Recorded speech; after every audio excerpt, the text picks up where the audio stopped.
What's up guys, this is fit naturally with Omkar. आज का हमारा टॉपिक है उन लोगों के लिए जिनका वेट गेन या फिर मसल गेन अच्छे से नहीं हो पाता, जो बहुत ज़्यादा स्किनी है। ओके, कितना भी फूड कंज्यूम करे वो लोग, पर उनका वेट गेन या मसल गेन बहुत स्लो हो जाता है या फिर होता भी नहीं है।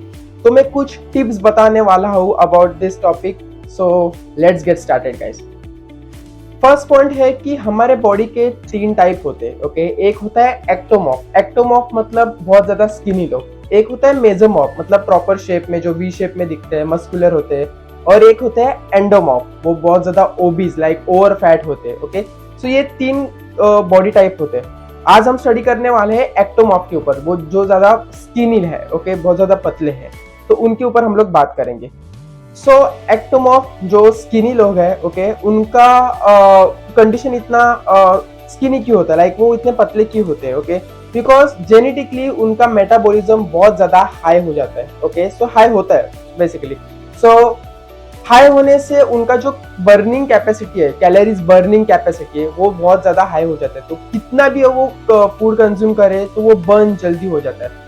तो हमें क्या करना है कि वो जो बर्निंग कैपेसिटी है, ओके, उसको हम लोग को एवरेज पे लेके आना है। जो उनका मेटाबॉलिज्म है जो हाई है, उसको हमें एवरेज पे लेके आना है। तो उसके लिए क्या करें? फर्स्ट पॉइंट है कि वो जो वेट गेनिंग या फिर मसल गेनिंग के प्रोसेस को स्टार्ट करने के लिए हमें वो कंडीशन को, एक्टोमॉर्फ को सरप्लस में लेके आना, सरप्लस मोड पे लेके आना पड़ेगा। अभी सरप्लस क्या है? लास्ट वीडियो में मैंने बताया था कि अगर हमें फैट लॉस करना है तो हमें बॉडी को डेफिसिट में लेके जाना पड़ता है। ओके, इसका अभी उल्टा करना है। हमें बॉडी को सरप्लस में लेके जाना है। बेसिकली सरप्लस मतलब हमारा जो कैलोरीज इन का जो प्रोपोर्शन है, जो हम लोग फूड खा रहे हैं जिसमें हम कैलोरीज इन कर रहे हैं, वो प्रोपोर्शन आपका कैलोरीज आउट से डबल होना चाहिए। फॉर एग्जाम्पल, अगर आप पूरे दिन में 500 कैलोरीज बर्न कर रहे हो वर्कआउट करके या फिर डे टू डे लाइफ से जो भी एक्टिविटी कर रहे हो, उससे अगर आप 500 बर्न कर रहे हो तो आपके 1500 टू 2000 आपके कैलोरीज इन होने ही चाहिए।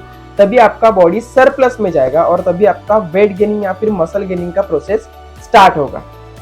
अभी सरप्लस में लाने के लिए हमें पहले फोकस करना है आपके न्यूट्रिशन पे। ओके, आप जितना नेचुरल न्यूट्रिशन पे फोकस करोगे उतना वो ज्यादा बेनिफिट देगा। अगर कोई ट्रेनर या फिर कोई आपको रेकमेंड कर रहा है, आप बिगनर हो और आपको रेकमेंड कर रहा है कि आप गेनर लो या फिर सप्लीमेंट्स लो, नहीं गाइस, स्टार्टिंग में आपको सप्लीमेंट्स लेने नहीं है, बिकॉज वो साइड इफेक्ट देंगे। बिकॉज उसमें हाई अमाउंट ऑफ कैलोरीज ही होती है, लाइक कार्ब्स इंटेक ज्यादा होता है, जो आपको स्टमक को टारगेट करेगा। तो आपका स्टमक ज्यादा फूल जाएगा, नॉट आपका बॉडी। तो ये साइड इफेक्ट हो सकते हैं। पहले आपको फोकस करना है नेचुरल न्यूट्रिशन पे। तो मैं कुछ सोर्सेज बताने वाला हूँ, बेसिक सोर्सेज है जो आप स्टार्ट कर सकते हो आपके डाइट में, वो कंज्यूम कर सकते हो आपके डाइट में। ओके, कुछ पॉइंट्स है। फर्स्ट पॉइंट है कि हमें हमारे मैक्रोस को बैलेंस करना है प्रॉपर। अभी सरप्लस में जाने के लिए हमारे मैक्रोस कैसे रहेंगे? उसका रेशियो होगा 4:3:2, मतलब आपका 4 होगा कार्बोहाइड्रेट्स, ओके, जो अपना हाई होना चाहिए अगर आपको सरप्लस में जाना है। फिर उसके बाद 3 पे आएगा आपका प्रोटीन, ओके, और उसके बाद आएगा आपका फैट। ये 3 चीजें आपको प्रोपोर्शन में लेनी है। कार्बोहाइड्रेट के लिए हम लोग क्या खा सकते हैं? ओके, जो इजीली अवेलेबल हो जाएगा, जैसे कि राइस खा सकते हो, चपाती खा सकते हो, ओके, या फिर पोटैटो है, सिंपल कार्ब जैसे, ओके, या फिर आप नूडल्स खा सकते हो, पास्ता खा सकते हो। ये चीज आपको खानी है ज्यादा, बिकॉज उसमें आपका बॉडी सरप्लस मोड पे जल्दी जाएगा। फिर आप प्रोटीन पे क्या खा सकते हो? ओके, प्रोटीन में अगर आप नॉनवेज खाते हो तो एग्स है, चिकन है, ओके, या फिर फिश खा सकते हो। ये बेसिक चीज है। ओके, बेस्ट सोर्स है तो आप प्रोटीन में क्या खा सकते हो?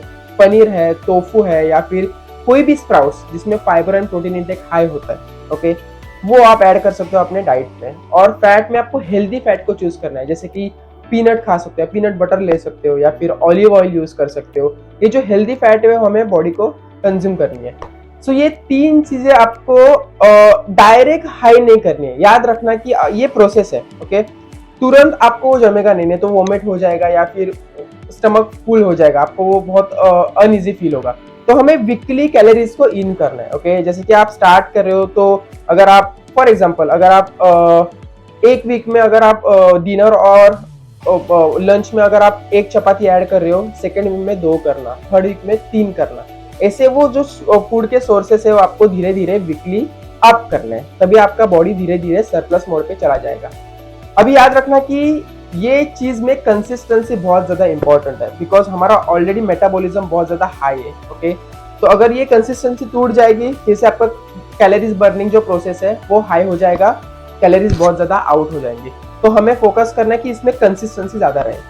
सेकेंड पॉइंट है कि आपको रेस्ट ज्यादा लेना है। ओके, आपकी नींद अच्छी होनी चाहिए जिसमें आपका मसल रिकवरी अच्छा हो जाए। ओके, सो आपको ज्यादा मेहनत नहीं करनी है।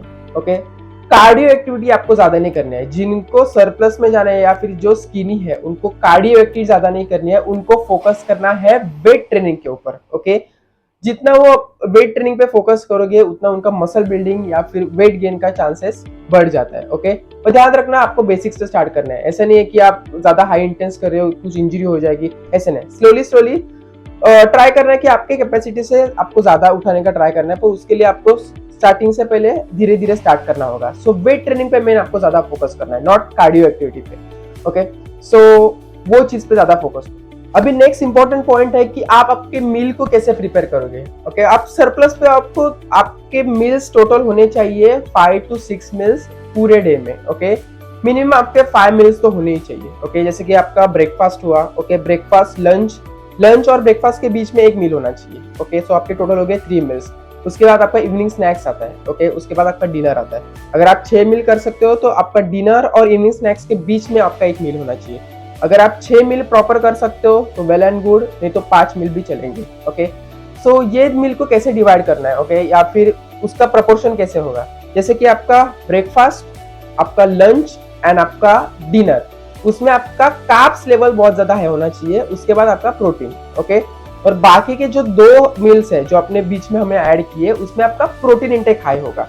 ओके, सो वो हिसाब से आपको वो कैलकुलेशन रखना है। ओके, और ये कंसिस्टेंसी आपको वीकली अप करते ही जाना है। ओके, सेम नहीं रहेगी। अगर सेम रहेगी तो वो ग्रोथ नहीं होगा या फिर आपकी बॉडी सरप्लस में नहीं जाएगी। तो स्टार्ट करते हो पहले स्मॉल अमाउंट से करना, फिर धीरे धीरे धीरे वीकली आपको वो आपकी बॉडी भी यूज टू हो जाएगी और आपका बॉडी सरप्लस मोड पे चला जाएगा, आपका वेट गेनिंग प्रोसेस स्टार्ट होगा। नेक्स्ट पॉइंट है कि अगर आप सप्लीमेंट लेना चाहते हो कि आपको अभी थोड़ा और पुश देने के लिए गेनर या फिर वे प्रोटीन लेना है तो आप ले सकते हो, पर ध्यान रखना कि स्टार्टिंग प्रोसेस में आपको तुरंत, अगर आपका अच्छा रिजल्ट आ रहा है या फिर स्लो भी रिजल्ट आ रहा है, आफ्टर 6 मंथ आप सप्लीमेंट्स ऐड कर सकते हो, वो भी अच्छे क्वालिटी का गेनर देख के। ओके, मैं तो रिकमेंड नहीं करूंगा कि कोई सप्लीमेंट लो, बिकॉज मैं तो टोटली नेचुरल से ही जा रहा हूँ। और कुछ लोगों को फास्ट रिजल्ट चाहिए या फिर कुछ लोगों को डाइट करने में टाइम नहीं होगा बिकॉज उनका बिजी शेड्यूल होता है, तो वो सप्लीमेंट ऐड कर सकते हैं, गेनर या फिर वे प्रोटीन। ओके, सो वो जब भी ऐड करोगे, ओके, उसका टाइमिंग भी आपको प्रॉपर रखना है कि आफ्टर वर्कआउट आपको वो गेनर का एक अमाउंट लेना है, और आप शाम को जब भी आपको ज्यादा भूख लगती है तो वो टाइम आप 2 स्कूप ले सकते हो, सुबह और शाम को, तभी आपका वो प्रोसेस और फास्ट हो जाएगा। सो गाइज, बेसिकली इसमें कंसिस्टेंसी बहुत ज्यादा इंपॉर्टेंट है, पेशेंस बहुत ज्यादा इंपॉर्टेंट है। कभी कभी क्या होता है कि 1 मंथ कुछ रिजल्ट नहीं आता, 2 मंथ्स कुछ रिजल्ट नहीं आता, 3 मंथ्स की भी रिजल्ट नहीं आते, बिकॉज बॉडी वो सरप्लस मोड पे आने के लिए कभी कभी टाइम लेती है, बिकॉज हर एक का बॉडी स्ट्रक्चर अलग अलग होता है। ओके, हर एक का मेटाबॉलिज्म लेवल बहुत ज्यादा हाई होता है, कुछ लोगों का कम होता है। सो जेनेटिक भी मैटर करता है। सो पेशेंस एंड कंसिस्टेंसी उसमें बहुत होना चाहिए, आपको गिव अप नहीं करना है। अगर आप ठीक से करोगे, कंसिस्टेंटली करोगे, तो आपको रिजल्ट पक्का आएगा। सो मैंने बहुत इजी तरीके से आपको वेट गेन या फिर मसल गेन का जो शेड्यूल है या फिर जो प्रोसेस है मैंने एक्सप्लेन किया है। सो प्रॉपरली फॉलो करना, रिजल्ट्स पक्का आएंगे। मिलेंगे नेक्स्ट वीडियो में। So bye bye, take care guys. Please subscribe to my channel and press the bell icon for more fitness videos.